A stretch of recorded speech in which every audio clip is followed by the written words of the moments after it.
नमस्कार दोस्तों, मैं आदित्य रंजन। जैसा कि कल के वीडियो में आपने देखा था कि 1 जुलाई के हिंदू पेपर का हमने समीक्षा कह सकते हैं एक तरह से, या हिंदू पेपर में छपे उन समाचारों को कलेक्ट किया था, सेलेक्ट किया था, जो कि आने वाले परीक्षा, जो प्रतियोगी परीक्षा है उनके लिए कारगर।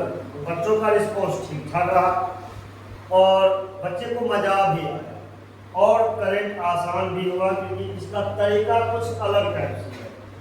आइए आज हम लोग बिना किसी भूमिका के 2 जुलाई के हिंदू पेपर में उन समाचारों की बात करते हैं जो कि आने वाले प्रतियोगी परीक्षा के लिए जरूरी है। और खास करके इस बार जो यूपीएससी का पीटी हुआ है, संघ लोक सेवा आयोग का जो पीटी हुआ है, उसमें जो क्वेश्चन का लेंथ देखिए आप, कितने बड़े बड़े लंबे लंबे स्टेटमेंट। उन सब चीज़ों को आप एक तरह से ऐसे समझ सकते हैं कि अब आने वाले जो भी परीक्षा है, चाहे बीपीएससी हो, बिहार दरोगा हो, बिहार पुलिस हो, तो धीरे धीरे क्वेश्चन की प्रकृति और ज़्यादा कठिन हो, क्योंकि भीड़ ज़्यादा है, सीट कम है, आपको उसमें से अपना जीत निकालना हो, इसीलिए आपको अपने को बेहतर करना होगा। तो आइए देखते हैं 2 जुलाई के हिंदू पेपर में हमारे लिए काम का क्या सब चीजें लिखा है। तो पहला समाचार 1 पर गौर कीजिए, क्या है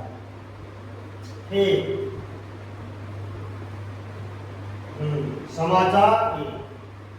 पहला न्यूज हमने छाट के निकाला है कि राष्ट्रीय विनिर्माण नवाचार सर्वेक्षण यानी NMIS और भारत का मैन्युफैक्चरिंग सेक्टर से रिलेटेड न्यूज छपा था। अब इसमें हम लोग यह देखते हैं कि आने वाले परीक्षा में इन समाचारों से किस तरह से क्वेश्चन एराइज हो सकते हैं।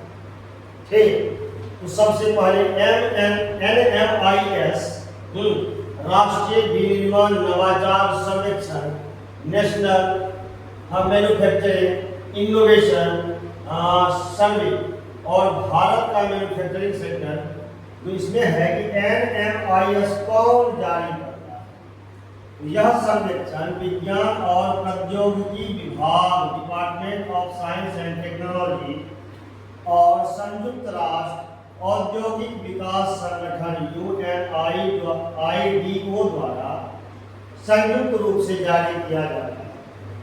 अब बात आती है UNIDO क्या है।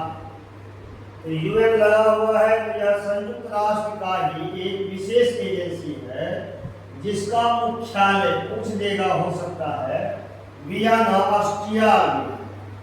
यह औद्योगिक विकास और गरीबी उन्मूलन के लिए काम करता है। हो सकता है यह न्यूज अभी, यह एजेंसी, संयुक्त राष्ट्र का यह एजेंसी अभी चर्चा में है। संयुक्त राष्ट्र की एजेंसी में यूनिसेफ का मुख्यालय पूछ देता है, WHO का पूछ देता है, इंटरनेशनल लेबर ऑर्गेनाइजेशन का पूछ देता है। तो हो सकता है इस बार UNIDO का मुख्यालय अगर आपको पूछ दे तो वियना ऑस्ट्रिया में है। और UNIDO करता क्या है, तो यूएन का एक एजेंसी है जो कि औद्योगिक विकास और गरीबी उन्मूलन के लिए काम करता है। ठीक, इस समाचार का मुख्य बिंदु क्या है। तो इस सर्वेक्षण के अनुसार, इस विनिर्माण नवाचार सर्वेक्षण के अनुसार, भारत के विनिर्माण क्षेत्र में नवाचार यानी इनोवेशन की दर अभी भी वैश्विक स्तर से पीछे है। भारतीय फर्में यानी कंपनियां मुख्य रूप से उत्पादन प्रक्रिया में बदलाव करती है, न कि नए वैश्विक उत्पादों के निर्माण में। ठीक, यानी भारत की जो कंपनियां है वो क्या करती है, प्रोसेस इनोवेशन में बदलाव करती है, प्रोडक्ट इनोवेशन में बदलाव नहीं करती है, जिस कारण से हम वैश्विक स्तर पर पीछे चल रहे हैं।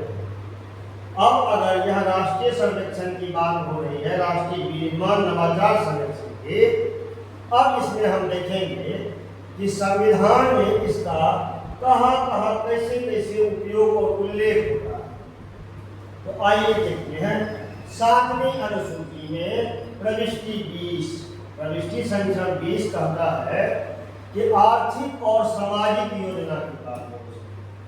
विनिर्माण क्षेत्र का विकास और औद्योगिक नीतियां केंद्र और राज्य पूछ देगा। अगर हम अनुसूची की बात कर रहे हैं तो पूछ देगा कि विनिर्माण की जो बातें हैं वह केंद्र और राज्य दो में से किनके प्रयासों पर निर्भर करती है। तो विनिर्माण की बातें जब 7वीं अनुसूची में है तो केंद्र और राज्य दोनों के साझा प्रयासों पर निर्भर करती है, जो सहकारी संघवाद को दिखाता है, कोऑपरेटिव फेडरलिज्म को दिखाता है। ठीक, अब इस समाचार में यानी नवाचार सर्वेक्षण में नीति आयोग का क्या रूप है? तो नीति आयोग के मेक इन इंडिया 2.0 विजन के अनुसार भारत को अपनी जीडीपी में, फिर से गौर करिएगा, क्वेश्चन आ रहा है, भारत को अपनी जीडीपी में विनिर्माण क्षेत्र की हिस्सेदारी को बढ़ाकर कितना कर देना है? 25% करना है। आयोग का सुझाव है, किस आयोग का? तो नीति आयोग का सुझाव है कि एमएसएमई को बड़ी कंपनियों के वैश्विक आपूर्ति श्रृंखला चेन से जोड़ने के लिए जिला स्तर पर नवाचार क्लस्टर, इनोवेशन क्लस्टर बनाए जाए। ठीक है, एमएसएमई को जब तक गवर्नमेंट मजबूत नहीं करेगी, हमारा इकोनॉमी मजबूत नहीं होगा। अब कहता है योजनागत मूल्यांकन। इस समाचार का हम लोग योजनागत मूल्यांकन करेंगे तो क्या होगा? तो उत्पादन संबंध प्रोत्साहन होता है पीएलआई योजना में। इलेक्ट्रॉनिक्स और मोबाइल विनिर्माण में बड़ी सफलता हासिल की है, लेकिन जो हमारा पारंपरिक ट्रेडिशनल सेक्टर था, जैसे कपड़ा, जैसे चमड़ा उद्योग में तकनीकी अपग्रेडेशन के लिए पर्याप्त वित्तीय प्रोत्साहन न होना एक नीतिगत अंतराल है। इसको हमें दूर करना होगा कि हमारा जो परंपरागत क्षेत्र है, जो पारंपरिक क्षेत्र था, कपड़ा और चमड़ा का उद्योग, इस पर ध्यान देना है। लेकिन फिलहाल हमने इलेक्ट्रॉनिक्स और मोबाइल निर्माण में बड़ी सफलता हासिल की है, लेकिन अपने पारंपरिक क्षेत्र में कपड़ा उद्योग और चमड़ा उद्योग में हम पीछे चल रहे हैं। तो अब हमें इस पर ध्यान देना होगा। आइए अब हम लोग, ये तो पहला समाचार था 2 जुलाई के हिंदू पेपर में। बार बार मैं कह रहा हूँ क्योंकि हिंदू पेपर जो आता है वो इंग्लिश में आता है, और पूर्णिया जैसे छोटे जिलों में एक दिन बाद पेपर मिलता है, डेली पेपर हिंदू नहीं मिलता है, वो भी मिलता ही नहीं है, बहुत कम। और दूसरी बात, बच्चे इंग्लिश मीडियम के है नहीं, हिंदी मीडियम के रहते हैं, उन्हें वो समझने में दिक्कत होती है। मैंने कोशिश ये किया है उन चीज़ों को आसान बना दूं ताकि आप इन चीज़ों को समझ में अपनी सफलता को सुनिश्चित करें। आइए अब हम लोग आते हैं दूसरा 2 जुलाई के हिंदू पेपर का दूसरा उपयोगी समाचार क्या है? विदेशी अंशदान विनियमन अधिनियम पूछ देगा। हाँ, FCRA foreign contribution registration act और गैर सरकारी संगठनों का निलंबन। गवर्नमेंट इस पर बहुत तगड़ा बिल लाने जा रही है और विरोधी पार्टी सब इसका विरोध कर रहा है। कौन सा समाचार है, न्यूज क्या है? विदेशी अंशदान अधिनियम यानी फॉरेन कंट्रीब्यूशन रजिस्ट्रेशन एक्ट और एनजीओ का निलंबन। अब इसमें देखते हैं कि सरकार क्या क्या कदम उठा रही है। ठीक, अब होता है पहला पॉइंट बनता है कि FCRA किसके तहत आता है? यह अधिनियम पूरी तरह से गृह मंत्रालय के अधीन आता है, प्रशासनिक क्षेत्राधिकार में आता है। अब यह है क्या? कहता है भारत में कोई भी गैर सरकारी संगठन यानी एनजीओ या एसोसिएशन विदेशी धन प्राप्त करने से पहले, फॉरेन फंडिंग प्राप्त करने से पहले FCRA के तहत पंजीकरण कराना अनिवार्य है। यह पंजीकरण 5 वर्ष के लिए वैध होता है और इसे रिन्यूअल कराया जाता है, नवीनीकृत कराया जाता है। किसको? FCRA को। FCRA क्या है कि आप विदेशों से फॉरेन फंडिंग प्राप्त कर सकते हैं। ठीक। अब प्रतिबंध क्या है इसमें? कोई भी लोक सेवक, पब्लिक सर्वेंट, चुनाव उम्मीदवार, पत्रकार या राजनीतिक दल विदेशी अंशदान प्राप्त नहीं कर सकते। कहने का मतलब जो अभी पत्रकार सब जो है या चुनाव में लड़ने वाले उम्मीदवार या पॉलिटिकल पार्टी, कानून बन गया है अब वह फॉरेन फंडिंग को रिसीव नहीं कर सकता, इस पर बैन लग गया है। अब क्या कहता है, इसका मुख्य बिंदु क्या है कि गृह मंत्रालय ने विदेशी फंड के नियमों के उल्लंघन और ऑडिट में विसंगतियों के कारण कई प्रमुख पर्यावरण और मानवाधिकार संगठनों की FCRA लाइसेंस रद्द कर दिए हैं। तो आने वाले समय में FCRA को आप पढ़ के जाएंगे, हो सकता है आपसे प्रश्न पूछा जाए। अब इसमें हम लोग देखते हैं कि इसका संवैधानिक प्रावधान क्या सब है और FCRA के रिगार्डिंग कॉन्स्टिट्यूशन से क्या सब आपको पूछा जा सकता है। आपको समझ में आ रहा है? चलिए आगे। अनुच्छेद 19 का 1 का C नागरिकों को संघ या संगठन बनाने का मूल अधिकार है, लेकिन अनुच्छेद 4 क्या कहता है? क्या कहता है? अनुच्छेद 4 कहता है कि राज्य भारत की संप्रभुता, अखंडता और लोक व्यवस्था के हित में इस पर तार्किक प्रतिबंध लगा सकता है। विदेशी धन के माध्यम से आंतरिक राजनीति को प्रभावित होने से रोकना संप्रभुता की सुरक्षा के अनुकूल है। यानी 19 का 1 का C जो है यह इजाजत देता है कि हम कोई भी संघ या संगठन बना सकते हैं, लेकिन साथ ही अनुच्छेद 19 का 4 यह बताता है कि भारत की संप्रभुता, अखंडता और लोक व्यवस्था के हित में इस प्रकार के तार्किक प्रतिबंध लगाए जा सकते हैं। तो दो अनुच्छेद आपका इम्पोर्टेंट हो गया। FCRA इम्पोर्टेंट हो गया। वो किस मंत्रालय के अंदर आता है? गृह मंत्रालय के अंदर। या भी इम्पोर्टेंट हो गया। आइए देखते हैं नीति आयोग इस न्यूज पर क्या कहता है। नीति आयोग नागरिक समाज संगठन CSO और NGOs को जमीनी स्तर पर विकास योजनाओं को लागू करने के लिए एक महत्वपूर्ण भागीदार मानता है, विशेषकर स्वास्थ्य और शिक्षा में। हालांकि आयोग का तर्क है कि इस प्रक्रिया में पूर्ण वित्तीय पारदर्शिता, फाइनेंशियल ट्रांसपेरेंसी और जवाबदेही होनी चाहिए ताकि राष्ट्रीय सुरक्षा से कोई समझौता न हो।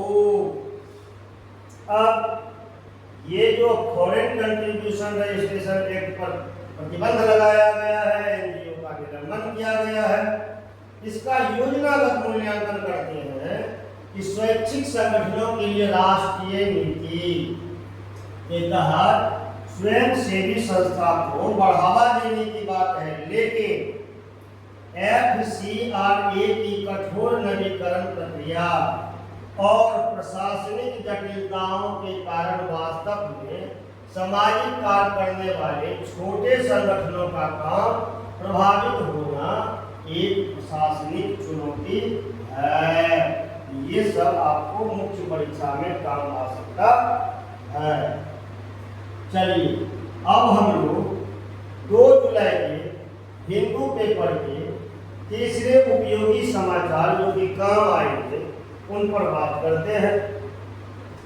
काले धन के खिलाफ सूचना का स्वतः आदान प्रदान और स्विस बैंक डाटा। काले धन पर बहुत हंगामा मचा था देश में। और काले धन के खिलाफ सूचना का स्वतः आदान प्रदान और स्विस बैंक डाटा क्या है, चलिए इस न्यूज को हम लोग पोस्टमार्टम करते हैं। ठीक, कहता है कि CRS कॉमन रिपोर्टिंग स्टैंडर्ड इसे OECD आर्थिक सहयोग और विकास संगठन द्वारा विकसित किया गया है। यह AEOI का आधार है ताकि कर चोरी यानी टैक्स इवेजन और काले धन को छुपाने के रास्ते को बंद किया जा सके। सत्र का मुख्य बिंदु क्या था कि स्विट्जरलैंड के संघीय कर प्रशासन ने AEOI के तहत भारतीय नागरिकों और संस्थाओं के स्विस बैंक खातों की वित्तीय जानकारी की नई सूची भारत सरकार के केंद्रीय प्रत्यक्ष कर बोर्ड CBDT को सौंपी है। आपको पता चला? नहीं पता चला। क्यों नहीं पता चला? क्योंकि हमारे यहाँ जो मीडिया है वो इन सब चीजों से उन्हें कोई मतलब नहीं है। उन्हें मतलब है केवल हिंदू और मुस्लिम से। हाँ, उन्हें राष्ट्रीय हित से अब कोई मतलब नहीं है। आप जानिए कि स्विट्जरलैंड की सरकार ने, प्रशासन ने AEOI के तहत भारतीय नागरिकों और संस्थाओं के स्विस बैंक खाते की वित्तीय जानकारी CBDT को सौंप दी है। क्या आपको पता चला कि भारत के कितने लोगों का काला धन स्विट्जरलैंड में जमा है? नहीं पता है। 2014 में जितने लोगों का था उससे बहुत ज्यादा संख्या बढ़ गया है काले धन वाले लोगों का। ठीक, तो खैर उधर नहीं जाना है, हमें परीक्षा पर ध्यान देना है। आइए देखते हैं इसका कॉन्स्टिट्यूशनल अप्रोच क्या है। अनुच्छेद 263 क्या कहता है? कोई कर विधि के प्राधिकार से ही अधिरोपित या संग्रहित किया जाएगा, अन्यथा नहीं। मतलब ये हुआ कोई भी भारत सरकार कोई भी टैक्स लगाएगा तो वह विधि के प्राधिकार यानी संसद के अनुसार ही लगा सकता है, अन्यथा नहीं। काले धन पर रोक लगाना और कर आधार को व्यापक करना राज्य के वित्तीय अधिकारों को मजबूत करता है। ठीक, आपको हो सकता है पूछ दिए अनुच्छेद 265 क्या है। ठीक, अब हम लोग देखेंगे कि नीति आयोग का क्या रूप होता है। तो नीति आयोग का मानना है कि कर चोरी को रोककर जो राजस्व प्राप्त होगा उसका उपयोग बुनियादी ढांचे और सामाजिक कल्याण योजनाओं में किया जाना चाहिए। आयोग डिजिटल अर्थव्यवस्था और फेसलेस असेसमेंट जैसी तकनीकों का पुरजोर समर्थक है। अब इसका हम लोग मूल्यांकन, योजनागत मूल्यांकन अगर करें तो पूछ देगा ब्लैक मनी एक्ट कब आया? 2015 में। और बेनामी संपत्ति लेन देन निषेध अधिनियम जैसे बड़े कानून तो मौजूद है, लेकिन कर अधिकारियों द्वारा डेटा के त्वरित विश्लेषण की धीमी गति और विदेशी न्यायिक क्षेत्र से कानूनी प्रक्रिया में होने वाली देरी अभी भी एक नीतिगत चुनौती है। अभी तक 2 जुलाई के हिंदू के पेपर में हमने 3 महत्वपूर्ण समाचारों को सेलेक्ट किया था और इसको अगर हम टेबल वाइज शॉर्ट रिवीजन में देखें तो इसको हम लोग इस तरह से देख सकते हैं। कैसे? जैसे हमारा पहला न्यूज क्या था? पहला न्यूज था विनिर्माण सर्वेक्षण। ठीक, विनिर्माण सर्वेक्षण जारी कौन करता है? DST प्लस UNIDU, जो कि ऊपर में बताया गया है। इसका उद्देश्य क्या है? उत्पाद नवाचार बनाम प्रक्रिया नवाचार। अब इसका अनुच्छेद या संवैधानिक पहुंच कहाँ तक है, तो 7वीं सूची के आर्थिक योजना से रिलेटेड है। प्रविष्टि की बात भी हमने की है इसमें। अब इसका नीति आयोग का क्या दृष्टिकोण है, मेक इन इंडिया 2.0 और PLI योजना, पारंपरिक क्षेत्रों में तकनीकी अपग्रेडेशन का अंतर, ये सब आपको ऑप्शन में दे सकता है और कंफ्यूज करा सकता है। दूसरा चीज हम लोग देखे थे, फॉरेन कंट्रीब्यूशन रजिस्ट्रेशन एक्ट और एनजीओ, ये किसके अधीन आता है, तो गृह मंत्रालय के अधीन आता है और इसका कितना साल का टर्निंग होता है, 5 साल इसका रजिस्ट्रेशन होता है और हर 5 साल में इसको रिन्यू कराया जाता है। ये किससे आ जाएगा, अनुच्छेद 19 का 1 का C बनाम अनुच्छेद 19 का 4। ठीक है। अब इसका उद्देश्य क्या है, नीतिगत उद्देश्य विकास में एनजीओ की भूमिका, हाँ, बनाम वित्तीय पारदर्शिता। ये न्यूज था आपका। और हाँ, और एक न्यूज आएगा तीसरा। तीसरा था AEOI, जो कि हम लोग स्विट्जरलैंड के साथ में भारत का जो एग्रीमेंट हुआ है, जो कि सूचनाओं का आदान प्रदान स्वतः होगा, OECD द्वारा जो विकसित common reporting standard CRS CBDT को डेटा प्राप्त हो गया है। भारत का सेंट्रल बोर्ड ऑफ डायरेक्टर्स अनुच्छेद 265 यह कहता है कि कोई भी कर अगर भारत सरकार लगाएगा तो वह विधि के अनुसार ही लगा सकता है। और नीति आयोग का कहना है कि कर चोरी पर रोक और राजस्व वृद्धि, सेल कंपनियों और टैक्स हेवन से निपटने के लिए उन्नत डाटा एनालिटिक्स की आवश्यकता पड़ेगी। तो नीति आयोग या योजना आयोग का जो हम टेक अवे ले रहे हैं, ये आपको मेंस परीक्षा में आंसर राइटिंग में आपका अपना सुझाव देने के लिए उपयोगी होगा। और इधर वाला जो सेक्टर आपको बनता है, यह पीटी में डाटा और कॉन्सेप्ट के लिए आपके लिए उपयोगी होगा। तो मैं फिर आपको कहूँगा कि आप अगर हमारे साथ, हमारे चैनल के साथ बने रहते हैं, तो करेंट अफेयर्स में जिस तरह से भी चेंजेज हो रहे, वो समय गया जबकि 1 लाइनर क्वेश्चन पूछा जाता था करेंट अफेयर्स। करेंट अफेयर्स आपको मजबूत इसलिए बनाना है ताकि आयोग भी यह समझ सके आप केवल पारंपरिक जानकारियों में ही बिजी तो नहीं है, क्या आप अपने अगल बगल होने वाले घटनाओं से इत्तेफाक रखते हैं या नहीं रखते। आगे 1 जुलाई हो गया, 2 जुलाई, इंतजार कीजिए, सब्सक्राइब कीजिए। 3 जुलाई का वीडियो बहुत जल्द आपके सामने आ रहा है। थैंक यू, धन्यवाद, बाय बाय।